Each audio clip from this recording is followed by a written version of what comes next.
right, welcome once again into the 20 show for today. We'll continue our shared conversation and listening to Mr. Alan Watts. His subject, that you are already dead, but also, I hope, emphasizes my proposition to you about Memento Mori. Remember, you must die, not in the final way, but make this moment, this day, like it is just that. Not with regret or crying or sadness, with a joy and the commitment to your desire, your discipline, your drive, into your beauty, into the presence you must present to yourself, to your God, to His world today. Let's continue on with part 3 of Mr. Watts' You're Already Dead.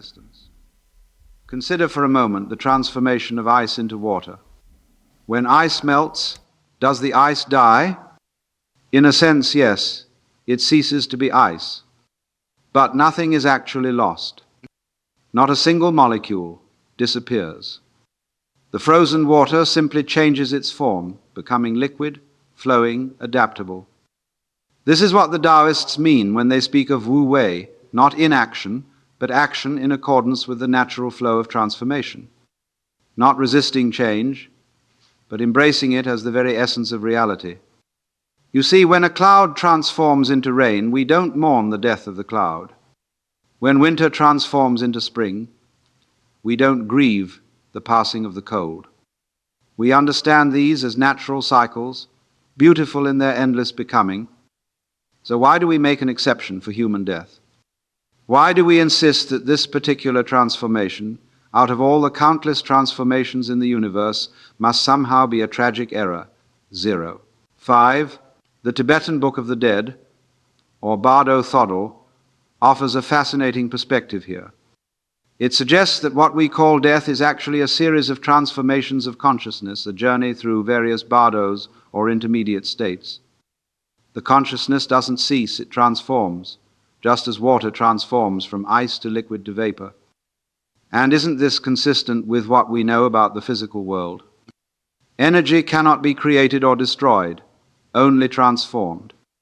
Matter cannot be created or destroyed, only transformed. Why would consciousness be the sole exception to this universal principle?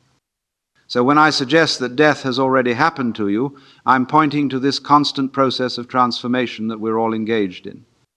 The child you once were has died, transformed into the adult you are now. The novice has died, transformed into the expert. The stranger has died, transformed into the friend. Death isn't something waiting for you at the end of the road. It's something you've been experiencing all along, with every transformation, with every change, with every letting go.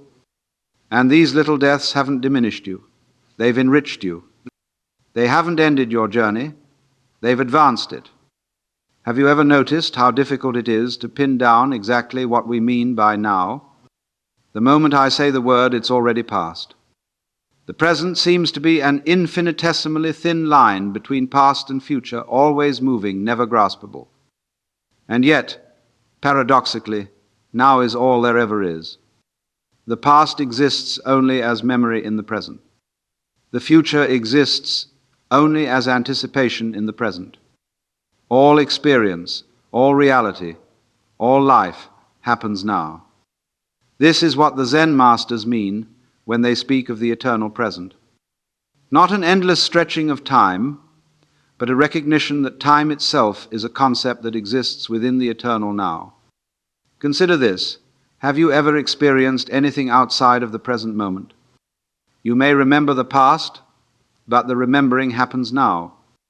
You may anticipate the future, but the anticipating happens now. Even your awareness of time passing happens now. So if the present is all that ever exists, then in a very real sense, there is no death waiting for you in the future.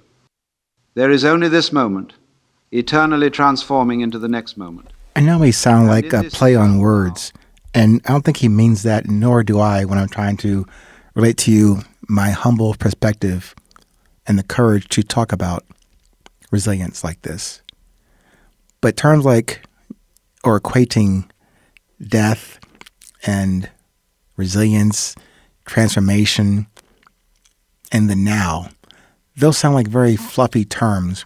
But I hope that if I don't give it to you, hopefully Mr. Watts gives you a more substantive context about what it really means to not look at death as this impending doom eventually.